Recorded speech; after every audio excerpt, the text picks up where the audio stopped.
غزل کے قافیہ کی شناخت کروائیے۔ نفرت، عادت، عزت، دولت، محنت، اس طرح الفاظ کے متضاد پر کام کروائیے۔ فقیری، امیری، الفت، نفرت، اساتذہ، تختہ تحریر پر غزل کے اشعار لکھ کر ان کو تحت اللفظ پڑھوائیں۔ طلباء سے اشعار کے مفہوم اخذ کرائیں۔ اس طرح تمام غزل پر کام کیجیے۔ غزل کی سمجھ کے بعد گروہ میں غزل کی پڑھائی کا کام دیجیے اور خود بھی ہر گروہ میں جا کر کام کا جائزہ لیجیے اور رہنمائی کیجیے۔ جماعت میں داخل ہوتے ہی ایک طالب علم کو پاس بلائیے، اس کا حال احوال اور موجود موسم کے بارے میں گفتگو کیجیے۔ محترم اساتذہ کرام اور میرے عزیز طلباء اور میرے محترم والدین، خاص طور پر والدین اور اساتذہ کرام، اگر آپ ہمارے اردو کے سفر میں شروع سے ہمارے ساتھ جڑے ہوئے ہیں تو آپ کو یقیناً یاد ہوگا کہ میں نے اس سے پہلے بھی حوالہ دیا تھا کہ جب آپ کمرہ جماعت میں جاتے ہیں اور ایک مخصوص سبق آپ کے ذہن میں ہوتا ہے کہ آپ کو آج ایک سبق پڑھانا ہے، فرض کر لیجئے وہ سبق کوئی سا بھی ہے، تو اس کو اپروچ کرنے کے لیے how to step in the lecture, یہ سب سے اہم بات ہے کہ آپ اپنا سبق کس طرح شروع کریں گے۔ وہ سبق اس طریقے سے شروع کیا جائے گا کہ آپ کے کچھ کہے بغیر طلباء کا ذہن اسی موضوع کی طرف چلا جائے۔ جماعت میں داخل ہوتے ہی ایک طالب علم کو پاس بلائیے، اس کا حال احوال اور موجودہ موسم کے بارے میں گفتگو کیجیے۔ جماعت کو متوجہ کیجیے اور بتائیے کہ دو لوگوں کی آپس میں گفتگو کو مکالمہ کہتے ہیں۔ بہترین انداز بچوں کو بتانے کا کہ مکالمہ کیا ہے۔ آپ اگر 1000 بار بھی دہرائیں گے تو شاید بچے اس کو سمجھ نہ سکیں، لیکن اگر آپ ایک دفعہ یہ چھوٹی سی سرگرمی بچوں کے سامنے کریں گے تو وہ ہمیشہ ان کو یاد رہے گی۔ اپنی اور طالب علم کی گفتگو کو تختہ تحریر پر لکھیے اور مکالمہ نویسی کا انداز متعارف کیجیے۔ ہر مکالمہ ایک نئی سطر سے شروع ہوتا ہے۔ جملے کے اختتام پر ضرورت کے مطابق علامات اوقاف یعنی سوالیہ نشان، وقفے کا نشان، سکتے کا نشان اور استفہامیہ استعمال کیجیے۔ گروہ میں ایک ایک صورتحال کی پرچی تقسیم کیجیے اور انہیں مکالمہ تحریر کرنے کا کام دیجیے۔ مکالمہ تحریر کرنے کے بعد گروہوں کو اپنا کام دوسرے گروہوں سے تبدیل کرنے اور ان کا تنقیدی جائزہ لینے کی ہدایت دیجیے۔ یہ تو چند نوٹس تھے جو برائے اساتذہ کرام ہیں، اور اگر آپ گھر بیٹھے اپنے بچے کے ساتھ جو سبق پڑھنے جا رہے ہیں تو برائے مہربانی حاصلات تعلم اور برائے اساتذہ کرام کے پیراگرافز کو بالکل مس مت کیجیے۔ اگر آپ چاہتے ہیں کہ اردو سے دوستی کا سفر جو ہے آپ کے بچے کے لیے کامیابی کا سفر بنے تو آپ برائے مہربانی اس صفحے کو بالکل سکپ مت کیجیے۔ تو آئیے بچوں، اب بڑھتے ہیں ہم اپنی غزل کی پڑھائی کی طرف۔ اور اگر ہم غزل کی پڑھائی کی بات کریں تو اس بات کو بالکل مت بھولیے پیارے بچوں کہ ہمیں اس نظم کو لے، آہنگ، درست تلفظ اور روانی سے پڑھنا ہے، کیونکہ صنف کے اعتبار سے ایک نظم ہے۔ پیارے بچوں، اس سے پہلے کہ ہم غزل کی پڑھائی شروع کریں، سب سے پہلے تلفظ سیکھیے۔ ملت، مبادہ، تکلف، فراغت، علامت۔ تو سب سے پہلے ہم غزل کی پڑھائی کریں گے بچوں۔ بڑھاؤ نہ آپس میں ملت زیادہ، مبادہ کہ ہو جائے نفرت زیادہ۔ اچھا، اس سے پہلے کہ ہم آگے بڑھیں، آپ اس رنگین تصویر کو بغور دیکھیے۔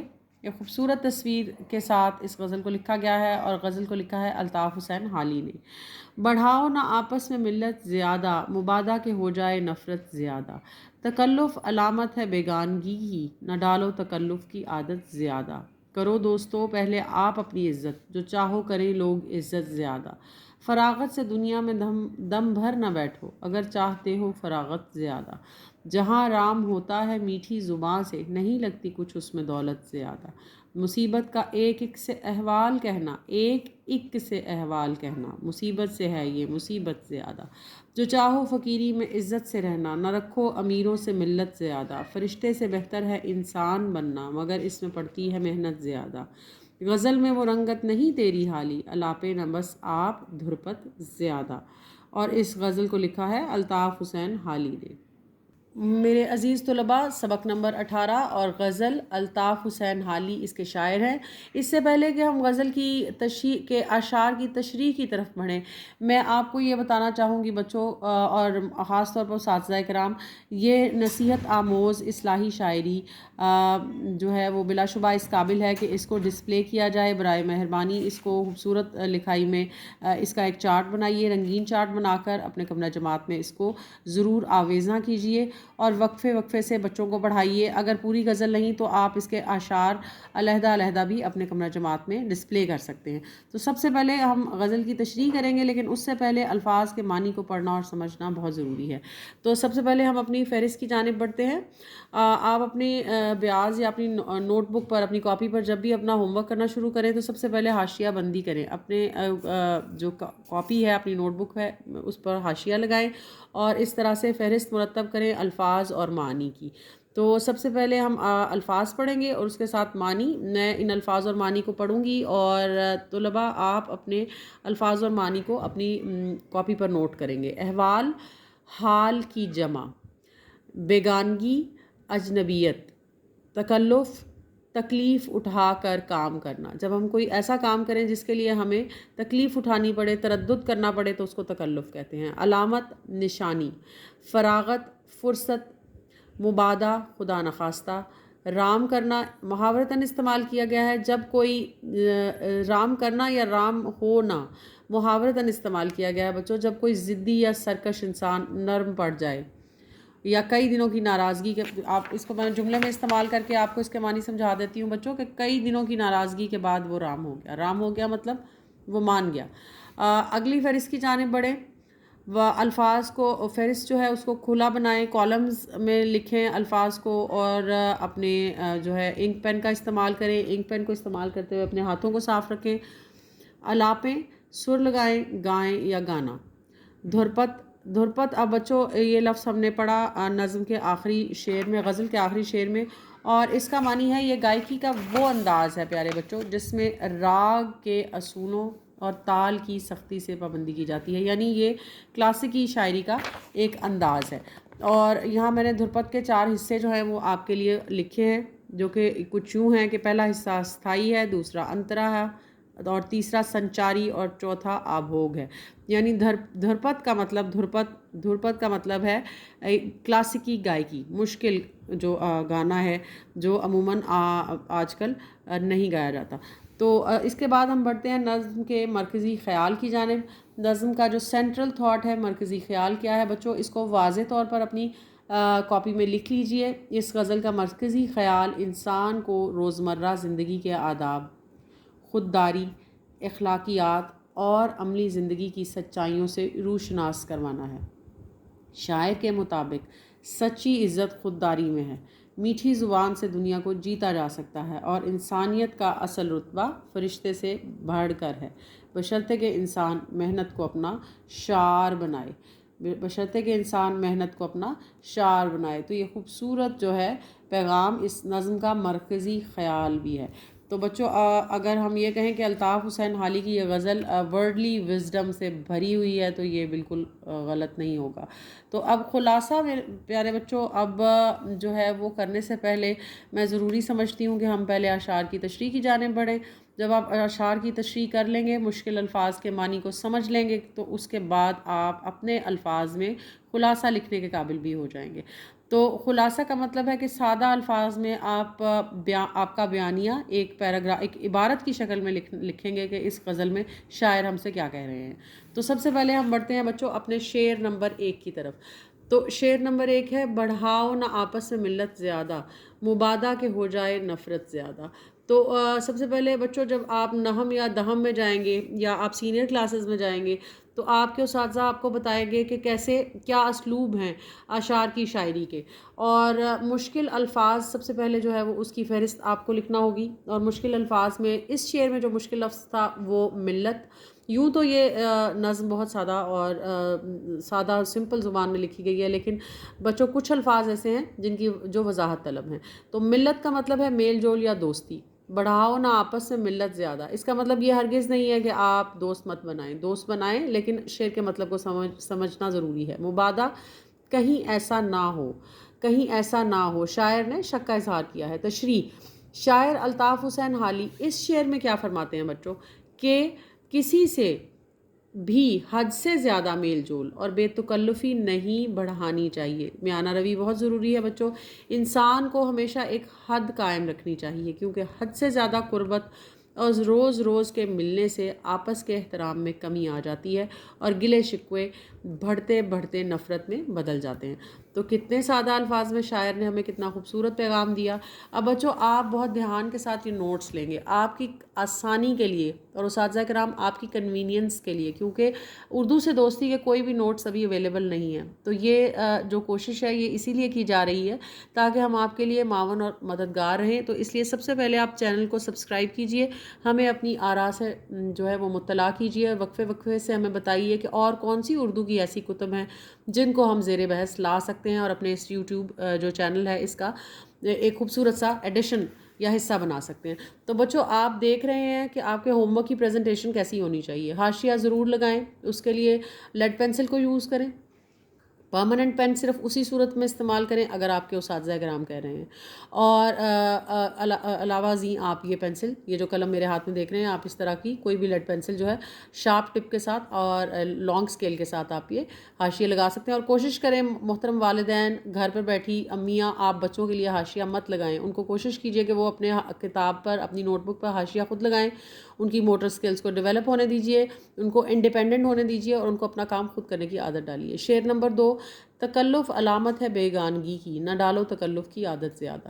تو بچوں اس شعر کے مشکل الفاظ، تکلف کا مطلب پیارے بچوں بناوٹ، سادگی کے برعکس، الٹ اس کا متضاد، اور بیگانگی اجنبی پن۔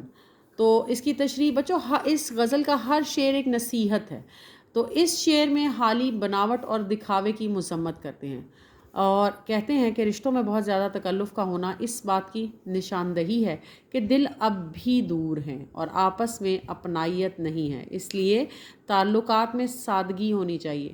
تکلف کی عادت اپنانے سے انسان اندر سے اکیلا رہ جاتا ہے۔ تو ہر شعر ایک نصیحت ہے، اس لیے محترم اساتذہ کرام آپ اس غزل کے اشعار کو چن لیجئے، ان کو رنگین کاغذوں پر جیسے کمپیوٹر شیٹ یا کلر چارٹ پیپر پر بھی لکھیے اور ان نصیحت آموز اشعار کو اپنی کلاس میں آویزاں کیجئے تاکہ بچے ان کو پڑھ سکیں اور پڑھتے پڑھتے ان کو سمجھ سکیں۔ شعر نمبر 3، کرو دوستو پہلے آپ اپنی عزت، جو چاہو کریں لوگ عزت زیادہ۔ تو بچوں اس شعر میں مجھے کوئی بھی لفظ ایسا نہیں لگا جو وضاحت طلب ہو، تو آپ کو مشکل الفاظ کی فہرست خالی نظر آئے گی۔ کرو دوستو پہلے آپ اپنی عزت، اگر آپ چاہتے ہیں کہ آپ کی عزت کی جائے تو سب سے پہلے اپنی عزت خود کیجئے۔ تو آئیے اب ہم اس شعر کی تشریح کرتے ہیں۔ یہ ہماری غزل کا تیسرا شعر تھا بچوں، اور غزل کے شاعر کا نام میں وقفے وقفے سے آپ کے ساتھ دہراتی رہوں گی، الطاف حسین حالی۔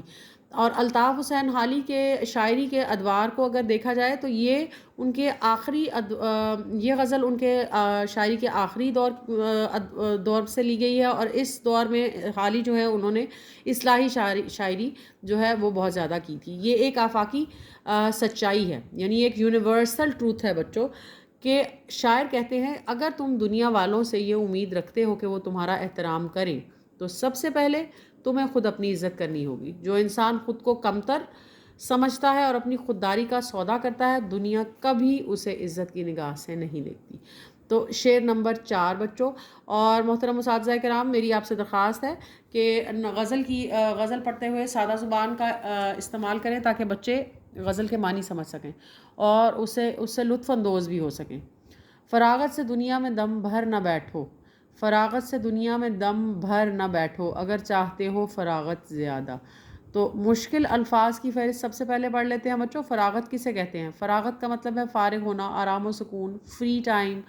اور دم بھرنا، دم بھر کا مطلب ایک لمحے کے لیے بھی، ایک منٹ کے لیے بھی۔ تو اس شعر کی تشریح ہم نے بہت سادہ الفاظ میں کی ہے۔ اس شعر میں شاعر الطاف حسین حالی کیا کہتے ہیں؟ وہ کہتے ہیں بچوں کہ اگر تم زندگی میں مستقل اور حقیقی آرام و سکون چاہتے ہو تو تمہیں دنیا میں ہاتھ پر ہاتھ دھرے کاہل بن کر نہیں بیٹھنا چاہیے، مسلسل محنت ہی وہ واحد راستہ ہے جو آگے چل کر انسان کو پرسکون اور خوشحال زندگی فراہم کرتا ہے۔ تو پیارے بچوں، بہت سادہ زبان کے ساتھ، بہت جو سہل طریقے سے شاعر نے اپنے جو ہے ہمیں یہ اصلاحی شاعری کے ذریعے ہمیں بہت سی نصیحتیں کی ہیں۔ شعر نمبر 5، محترم اساتذہ کرام بچوں کو نوٹس لینے کی عادت جو ہے اس کے لیے ضرور ان کی یہ عادت ڈیولپ کیجئے، ان کو انکریج کیجئے۔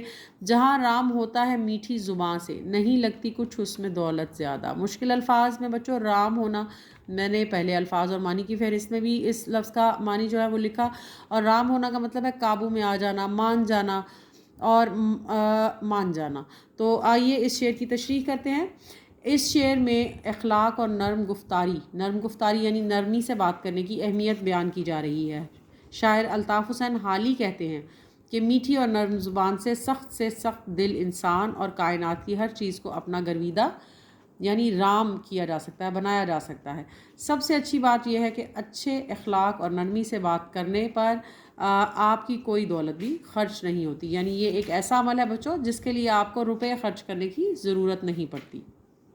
اب بچوں ہم بڑھتے ہیں اپنے شعر نمبر 6 کی جانب، جو کہ ہے مصیبت کا ایک ایک سے احوال کہنا، مصیبت سے ہے یہ مصیبت سے زیادہ۔ تو اس شعر میں اگر آپ غور دیکھیں گے تو چند ایک الفاظ کو ٹویسٹ کیا گیا ہے، آگے پیچھے ان کی جگہ بدل کر انہی الفاظ کے ساتھ ایک خوبصورت نصیحت کی گئی ہے کہ مصیبت کا ایک ایک سے احوال کہنا، حال کی جمع احوال، مصیبت سے ہے یہ مصیبت سے زیادہ۔ تو تشریح میں شاعر الطاف حسین حالی اس شعر میں کہتے ہیں کہ جب انسان پر کوئی مشکل یا پریشانی آئے تو اسے ہر راہ چلتے انسان کے سامنے بیان نہیں کرنا چاہیے، کیونکہ لوگوں کے سامنے اپنی تکلیفوں کا رونے سے مصیبت کم نہیں ہوتی، بلکہ لوگ آپ کا مذاق اڑاتے ہیں یا ہمدردی کا دکھاوا کرتے ہیں، جو کہ اصل مصیبت سے بھی بڑی تکلیف بن جاتا ہے۔ شعر نمبر 7 پیارے بچوں، اس کو پہلے خوش خط کر لیجئے۔ جو چاہو فقیری میں عزت سے رہنا، نہ رکھو امیروں سے ملت زیادہ۔ تو مشکل الفاظ بچوں، فقیری کسے کہتے ہیں؟ غریبی یا سادگی کی زندگی۔ اور تشریح حالی کہتے ہیں اگر آپ مالی طور پر کمزور ہیں یا سادگی کی زندگی گزار رہے ہیں اور چاہتے ہیں کہ آپ کی عزت نفس پر آنچ نہ آئے تو امیروں اور دولت مندوں کے ساتھ حد سے زیادہ میل جول رکھنے سے باز رہیں۔ امیروں کی محفل میں اکثر غریب کی خودداری کو ٹھیس پہنچتی ہے، اکثر غریب کی خودداری کو ٹھیس پہنچتی ہے۔ شعر نمبر 8 پیارے بچوں، فرشتے سے بہتر ہے انسان بننا مگر اس میں پڑتی ہے محنت زیادہ۔ اب غزل اپنے اختتام کی طرف جا رہی ہے، اور اگر میں یہ کہوں کہ یہ شعر اس غزل کا جو ہے وہ مرکزی خیال اس میں پوشیدہ ہے تو یہ بے جانا ہوگا۔ تشریح میں ہم آگے بڑھتے ہیں بچوں، اور اس غزل کے اس شعر میں شاعر الطاف حسین حالی کہتے ہیں کہ یہ اس غزل کا سب سے مشہور شعر بھی ہے، اور شاعر الطاف حسین حالی کہتے ہیں کہ فرشتے تو اللہ نے صرف عبادت کے لیے پیدا کیے ہیں، وہ کوئی گناہ کر ہی نہیں سکتے، لیکن انسان کے اندر اچھائی اور برائی دونوں کی صلاحیت ہے۔ جب انسان اپنی برائی پر قابو پا کر نفس کو مار کر دوسروں کے کام آتا ہے اور انسانیت کا حق ادا کرتا ہے تو وہ فرشتے سے بھی افضل ہو جاتا ہے، مگر یہ رتبہ پانے کے لیے بہت سخت محنت اور قربانی دینی پڑتی ہے۔ محترم اساتذہ کرام، جیسے ہم نے حاصلات تعلم میں 3 سوال آپ زیر بحث جو لائے تھے، ان سوالات میں سے ایک سوال کا موضوع جواب آپ کو اس شعر کے اندر جو ہے وہ پوشیدہ ملے گا۔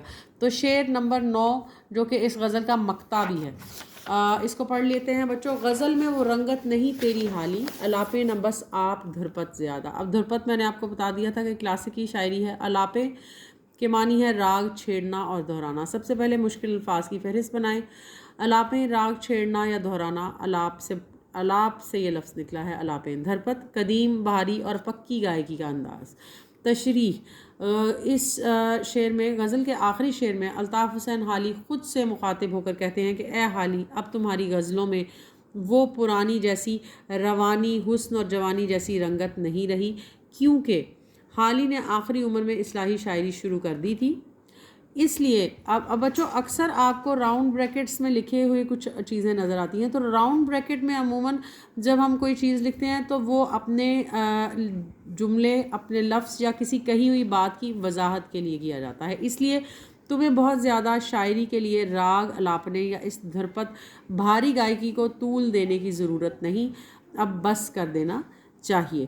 تو یہ تھی ہماری غزل کی شاعری۔ اب مجھے امید ہے بچوں کہ غزل کے تمام اشعار پڑھنے کے بعد اور تمام اشعار میں موجود مشکل الفاظ کے معنی جاننے کے بعد آپ اس قابل ہو چکے ہوں گے کہ آپ اس غزل سے محظوظ ہو سکیں۔ تو محترم اساتذہ کرام، آپ غزل یا نظم یا نثر جب بھی پڑھیں تو اس کے کچھ درجات جو ہیں ان کو آپ اپنے ذہن میں رکھیں۔ بچے جب پہلی بار غزل، نظم یا کوئی سبق پڑھتے ہیں تو اس میں سے شاید ایک یا دو بچے ایسے ہوں جو فوراً اس کو سمجھ سکیں. باقی کے جو آپ کے طلباء ہیں ان کو اس کو سمجھنے کے لیے ان تمام لیولز سے گزرنا پڑے گا. ہو سکتا ہے کہ پہلی 2 یا 3 بار کی پڑھائی میں وہ صرف غزل پڑھنے کے قابل ہو سکیں، چوتھی یا 5ویں مرتبہ وہ اس کے معنی سمجھنے کے قابل ہو جائیں، اور شاید 5ویں یا 6ٹھی دفعہ یا کچھ طلباء ہو سکتا ہے اس سے پہلے اگر استاد بہت اچھے ہیں تو وہ اس کے معنی بھی سمجھ سکیں، اس کا مزہ بھی لے سکیں، محظوظ بھی ہو سکیں، اعشار کو یاد بھی کر سکیں. تو اگر جتنا زیادہ آپ اس کو دہرائیں گے اتنا ہی زیادہ آپ بچوں کو اس کے معنی اور مفہوم سمجھنے میں مدد دے سکتے ہیں. تو میری آپ سے گزارش ہے کہ غزل کی پڑھائی کو آپ کے جتنے بھی لیکچرز ہیں اپنے سب لیسن پلانز کے اندر آپ غزل کی پڑھائی کو ضرور شامل کیجیے، اور بچوں کو ہوم ورک میں بھی غزل پڑھنے کے لیے دے دیجیے، اور گرمیوں کی تعطیلات میں بھی دیجیے، اور بچوں سے کو انکریج کیجیے کہ وہ رنگین چارٹ مرتب کریں اور غزل اس پر لکھیں. تو آئیے اب ہم بڑھتے ہیں پیارے بچوں اپنی غزل کے اگلے پڑاؤ کی طرف، جو کہ مشق ہے. اب مشق میں آپ سب جانتے ہیں بچوں کہ سب سے پہلے ہم جب مشق شروع کرتے ہیں تو مشق میں سب سے پہلے ہم کتاب کی جانب بڑھتے ہیں، اور کتاب میں سب سے پہلے کیا ہوتا ہے، جیسے اردو سے دوستی میں ابھی ہم نے کتنے اسباق کر لیے، اور آج کے سبق میں بھی سب سے پہلا پڑاؤ فہم کا ہے. تو فہم میں سب سے پہلے بچوں سبق کی مدد سے درست جواب پر صحیح کا نشان لگانا ہے آپ کو. شاعر کے نزدیک، پہلا جملہ، شاعر کے نزدیک بیگانگی کی علامت کیا ہے؟ تصنع، تکلف، غیریت یا تکلیف؟ تکلف. میٹھی زبان سے پوری دنیا ہو جاتی ہے، دام، رام، خام یا عام؟ تو میٹھی زبان سے ساری دنیا رام ہو جاتی ہے. انسان بننے کے لیے کرنی پڑتی ہے محنت. غزل کے شاعر کا تخلص کیا ہے؟ غالب، حالی، فیض یا جوش؟ حالی، الطاف حسین حالی. غزل کے حوالے سے خالی جگہ پر کیجیے. شاعر کے خیال میں آپس میں زیادہ رکھنے سے نقصانات بڑھ جاتے ہیں. کیا رکھنے سے؟ ملت یا میل جول رکھنے سے. انسان دوسروں کی نظروں میں گر جاتا ہے جب وہ ہر وقت اپنی مصیبت کا ذکر کرتا رہتا ہے. انسان یعنی اپنا دکھڑا روتا رہتا ہے. انسان دوسروں کو اپنی زبان کی مٹھاس سے ہی جیت سکتا ہے. دانش مندی کا تقاضا ہے کہ اپنے جیسے لوگوں میں میل جول رکھا جائے. یہ چاروں جملے جو ہیں بچوں، یہ دراصل وہی نصیحتیں ہیں جو الطاف حسین حالی نے ہمیں اس غزل میں کی ہیں. اب آگے بڑھیے اور دیکھیے پیارے بچوں سبق کا سوال نمبر 3، جس کے 5 حصے ہیں اور وہ سوالات اور جوابات ہیں. سبق پڑھ کر درج ذیل سوالات کے جوابات لکھیے. سب سے پہلا سوال کیا ہے بچوں؟ شاعر نے آپس میں بہت زیادہ ملت بڑھانے اور تکلفات میں پڑھنے سے کیوں منع کیا ہے؟ تو بچوں جب آپ اپنی کاپی پر یہ سوال لکھیں تو سوالیہ نشان لگانا مت بھولیں. تو آپ کی آسانی کے لیے بچوں ہم نے کچھ نوٹس پریپیئر کیے ہیں جس میں ہم سوالات کے جوابات لکھے ہیں. تو آپ سب سے پہلے سوال لکھیں گے اور سوال کے بعد آپ جواب مکمل طور پر جواب بھی لکھ سکتے ہیں اور جیم سے بھی اپنے سوال کا جو ہے وہ جواب شروع کر سکتے ہیں. شاعر نے زیادہ ملت میل جول بڑھانے اور تکلفات سے اس لیے منع کیا ہے کیونکہ حد سے زیادہ میل جول اور بناوٹی تکلفات آپس میں غلط فہمیوں، بدمزگی اور لڑائی جھگڑے کا سبب بنتے ہیں، جس سے دلی سکون برباد ہو جاتا ہے. اب اس محترم اساتذہ کرام اور میرے عزیز والدین جو گھر بیٹھ کر یہ لیکچر سن رہے ہیں یا آن لائن کلاس میں اپنے بچے کے ساتھ یہ سبق پڑھ رہے ہیں، تو یہ آپ دیکھ سکتے ہیں کہ اس سبق کی جو اس جواب کی جو کا حجم کتنا کم ہے. صرف محض 4 سطور پر مبنی یہ جواب ہے تاکہ بچے اس کو آسانی سے سمجھ سکیں، لکھ سکیں اور یاد بھی کر سکیں. سوال نمبر 2، سوال نمبر 3 کا دوسرا جو حصہ ہے بچوں، شاعر کے نزدیک مصیبت سے بھی زیادہ بڑی مصیبت کون سی ہوتی ہے؟ وجہ بھی تحریر کیجیے. شاعر کے نزدیک مصیبت سے بھی بڑی مصیبت دوسروں کے سامنے اپنا دکھڑا رونا ہے. کس قسم کے لوگوں سے ہمارے معاملات زیادہ ہونے چاہیے اور کیوں؟ تو جواب کو واضح لکھیے. ہمارے معاملات ایسے نیک مخلص اور سیدھے سادے لوگوں سے ہونے چاہیے جو ظاہر اور باطن میں ایک جیسے ہوں، یعنی اندر اور باہر، قول اور فعل میں. ایسے لوگوں کے ساتھ لین دین اور تعلق رکھنے سے انسان دھوکہ اور ذہنی پریشانی سے محفوظ رہتا ہے. شاعر نے یہ کیوں کہا ہے کہ فرشتہ بننے سے بہتر ہے کہ انسان بن جائیں؟ تو فرشتہ تو صرف اللہ کی عبادت میں مصروف رہتا ہے پیارے بچوں، اور اس سے کوئی خطا نہیں ہوتی. لیکن ایک سچا انسان وہ ہے جو اپنی کمزوریوں کے باوجود دوسروں کے کام آئے، ان کے دکھ درد بانٹے اور زمین پر محبت پھیلائے. فرشتوں کی طرح معصوم ہونے سے بہتر ہے کہ ہم حقوق و لباس پورے کر کے اچھے انسان بنیں. ہمارا اگلا سوال ہے بچوں کہ غزل کے اہم نکات کی فہرست بنائیں. اب غزل کے اہم نکات کون کون سے ہیں؟ وہ اہم نکات جو اس غزل میں زیر بحث آئے ہیں بچوں کے: آپس کے تعلقات میں حد سے زیادہ تکلف اور میل جول سے پرہیز کرنا چاہیے۔ نمبر 2، کسی پر احسان کر کے اسے جتانا مصیبت سے بھی بڑی مصیبت ہے۔ ہمیشہ اپنی زبان میں مٹھاس اور لہجے میں نرمی رکھنی چاہیے۔ دوسروں کے سامنے اپنی چھوٹی چھوٹی مصیبتوں کا رونا نہیں رونا چاہیے۔ انسان کو اپنی عزت نفس قائم رکھنی چاہیے اور ہر وقت اپنی محرومیوں یا مصیبتوں کا رونا نہیں رونا چاہیے۔ فرشتہ بننے کی خواہش کے بجائے ایک درد دل رکھنے والا انسان بننا زیادہ افضل ہے۔ میرے پیارے طلباء، اگر آپ اگلے پڑاؤ کی جانب بڑھیں گے تو آپ کو نظر آئے گا بات کیجئے، جس میں کہ سوال نمبر 4 ہے: دل سے جو بات نکلتی ہے اثر رکھتی ہے۔ کل جماعتی مباحثے کے دوران میں اس مصرعے کی وضاحت کیجیے۔ محترم اساتذہ کرام، آپ اس شعر کو ضرور موضوع بحث لائیے۔ یہ شعر علامہ اقبال رحمۃ اللہ علیہ کا ایک شعر جو کچھ یوں ہے کہ دل سے جو بات نکلتی ہے اثر رکھتی ہے، پر نہیں قوت پرواز مگر رکھتی ہے۔ تو آپ اس کو ضرور موضوع بحث لائیے۔ اب جیسے کہ الطاف حسین حالی نے ہمیں دل سے کچھ نصیحتیں کی، اور یہ بات چونکہ انہوں نے اتنی جو ہے وہ دل سے کی، اسی لیے آج بھی اتنے سالوں بعد بھی جب ہم یہ غزل پڑھ رہے ہیں بچوں، تو یہ نصیحتیں ہمیں ہمارے دل کو چھو رہی ہیں اور ہمارے ذہن پر اثر کر رہی ہیں، اور ہم سوچ رہے ہیں کہ یہ نصیحتیں کس قدر درست ہیں اور ہمیں ان پر عمل کرنا چاہیے۔ اردو سے دوستی کے اس سفر میں بچوں ہم قواعد کو فراموش نہیں کر سکتے۔ جب ہمیں کسی بھی زبان پر عبور حاصل کرنا ہو تو ہمیں اس کے قواعد سمجھنے پڑتے ہیں، ان کو سیکھنا پڑتا ہے۔ تو سوال نمبر 5 میں غزل میں سے الفاظ کے متضاد چن کر لکھیے، نیز ان کے مترادف الفاظ دی گئی جگہ پر لکھیے۔ اب یہاں پر 3 کالمز تھے، میں نے ان کو آپ کے لیے اس میں الفاظ اور متضاد اور ان کے مترادف لکھے ہیں، لیکن اس سے پہلے میں دہرا بھی دوں اور آپ کو یقیناً یاد بھی ہوگا پیارے بچوں کہ یہ پہلی فہرست تو الفاظ کی ہے، یہ لفظ ہیں، اور دوسری فہرست ہوگی متضاد کی۔ متضاد کا مطلب ان الفاظ کے الٹ، جس کو انگلش میں آپ اپوزٹ کہتے ہیں، اور مترادف ہیں سینونمز یا ہم معنی۔ تو مصروفیت کا الٹ کیا ہے؟ فرصت۔ مصروفیت کا مترادف کیا ہے؟ مشغولیت۔ نفرت ہمارا اگلا لفظ، اور نفرت کا متضاد کیا ہے؟ محبت، اور نفرت کا ہم معنی کیا ہے بچوں؟ حقارت۔ دشمن کا اپوزٹ یا متضاد دوست، اور دشمن کا ہم معنی کیا ہے؟ مخالف۔ ذلت کا متضاد ہے عزت، اور ذلت کا مترادف ہے رسوائی۔ تو ہم اس کو ایک دفعہ پھر پڑھ لیتے ہیں: مصروفیت، فرصت، مشغولیت، نفرت، محبت، حقارت، دشمن، دوست، مخالف، ذلت، عزت اور رسوائی۔ تو آئیے اب ہم پڑھتے ہیں درج ذیل اشعار جو کہ سوال نمبر 6 میں دیے گئے ہیں، درست تلفظ اور آہنگ کے ساتھ۔ دنیا عجب بازار ہے، کچھ جنس یاں کی ساتھ لے، نیکی کا بدلہ نیک ہے، بد سے بدی کی بات لے، میوہ کھلا میوہ ملے، پھل پھول دے پھل پات لے، آرام دے آرام لے، دکھ درد دے آفات لے، کل جگ نہیں کر جگ ہے یہ، یاں دن کو دے اور رات لے، کیا خوب سودا نقد ہے، اس بات دے اس بات لے۔ تو اس آخری شعر کو ہم دوبارہ پڑھ لیتے ہیں: کل جگ نہیں کر جگ ہے یہ، یاں دن کو دے اور رات لے، کیا خوب سودا نقد ہے، اس بات دے اس بات لے۔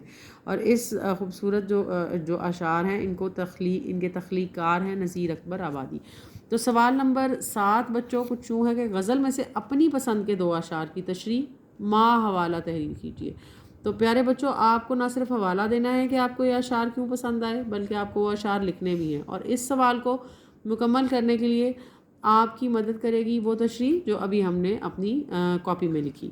اور سوال نمبر 8 میں بچوں ردا اور ہرا بزرگوں کے ادب و احترام کے حوالے سے بات چیت کر رہی ہیں۔ ردا اور ہرا 2 دوستیں ہیں جو بزرگوں کے ادب اور احترام کے حوالے سے بات چیت کر رہی ہیں۔ ان کی گفتگو کو مکالمے کی صورت میں تحریر کیجیے۔ آپ کے لیے ایک مددگار مکالمہ، ایک ماڈل مکالمہ جو 2 دوستوں ردا اور ہرا کے مابین ہو رہا ہے، ایک مختصر سا مکالمہ، وہ میں نے اپنے لیسن کے آخر میں اٹیچ کیا ہے۔ برائے مہربانی اس مکالمے کو پڑھیے، اس کو اپنی کتب پر لکھیے، اور محترم اساتذہ کرام، آپ بچوں کے لیے وہ مکالمہ اپنے لیسن پلان میں شامل کر سکتے ہیں، اور اپنے لیسن پلان میں کنوینینٹلی اس کو ایڈ کر کے آپ بچوں کو وہ لکھنے کے لیے دے سکتے ہیں۔ اگر آپ ایک نئے استاد ہیں یا آپ اتنے مصروف ہیں اور آپ کے پاس یہ لیسن پریپیئر کرنے کا ٹائم نہیں ہے تو میرا یہ لیکچر آپ کے لیے بے حد مددگار رہے گا. تو اس لیے سب سے پہلے چینل کو سبسکرائب کیجئے. اگر آپ ایک استاد ہیں تو اس چینل کو ضرور سبسکرائب کیجئے، کیونکہ یہ جو لیکچرز ہیں یہ اس طرح پریپیئر کیے گئے ہیں کہ اگر آپ ایک اردو کے استاد ہیں اور آپ کو اردو سے دوستی پڑھانے کے لیے جماعت ششم کے طلباء کے ساتھ کام کرنا ہے، کمرہ جماعت میں جانا ہے، تو یہ سبق ایک ریڈی ٹو یوز آپ کے لیے ایک ایڈ ہے جس کو آپ استعمال کر سکتے ہیں اور آپ کام میں لا سکتے ہیں، اور آپ کو well to do well prepared آپ کے نوٹس بھی آپ کو اس میں مل سکتے ہیں بطور استاد. اور اگر آپ طالب علم ہیں تو بے شک ہم آپ کے لیے آپ کی مدد کرنا جو ہے وہ ہمارے لیے بہت ہی وہ ایک باعث سے جو ہے وہ مسرت ہے. تو کچھ کیجئے بچوں، ہمیشہ میں آپ سے کہتی ہوں کچھ تو کیجئے، گروہ میں کام کیجئے اور اپنے پسندیدہ شاعر اور ان کے پسندیدہ اشعار کی بیاض بنائیے. بیاض کے لیے A4 سائز کے سادہ ورک لیجئے، انہیں دوہرا کیجئے. پہلے ورک کا بیرونی صفحہ سر ورک ہے. بیاض کا عنوان، جماعت اور گروہ کے شرکاء کے نام لکھیے. سر ورک کو دیدہ زیب بنائیے. پہلے صفحے پر انتخاب کلام اور شعراء کے نام لکھیے، پھر ہر شاعر کا کلام خوش خط لکھیے. صفحے کی سجاوٹ کا خیال رکھیے. تمام ورک سٹیپل کیجئے، ان کو پن اپ کیجئے. پشت پر اپنے اسکول کا نام، پتہ، تاریخ وغیرہ لکھ دیجئے. جماعت کی منتخب کردہ بیاض اسکول کی نمائش میں پیش کیجئے. اور اگر آپ گھر پر بیٹھے والد یا والدہ ہیں اور آپ یہ لیسن سن رہے ہیں تو آپ بچے کی نوٹ بک اس کے سامنے رکھیے، اس کا پینسل پاؤچ اس کے سامنے رکھیے اور لیکچر پلے کیجئے اور اس کے ساتھ بیٹھیے اور یہ سبق سنیے اور اس کو وقتاً فوقتاً پاز کیجئے. سبق کو ون گو میں نہیں سنیے، رک رک کر سنیے. بچے کو اگر کوئی چیز سمجھ میں نہ آئے تو اس کو دہرائیے اور دوبارہ سنیے. اور اردو کا یہ سفر ہمارے ساتھ جاری رکھیے، کیونکہ اب ہم اگلے سبق میں ایک اور جائزے کی طرف بڑھیں گے اور وہ جائزہ اس سبق کا دوسرا پڑاؤ ہوگا، کیونکہ ہم جماعت ششم کے طلباء ہم اپنا اردو سے دوستی کا یہ جو سفر ہے اس کو جلد ختم کرنے جا رہے ہیں. اور مجھے امید ہے کہ ابھی تک آپ نے اپنا بہت سا جو سبق ہے وہ اس کو لکھ لیا ہوگا، اپنے نوٹس بنا لیے ہوں گے اور آپ ہمارا سبق دھیان سے سن رہے ہوں گے. شکریہ.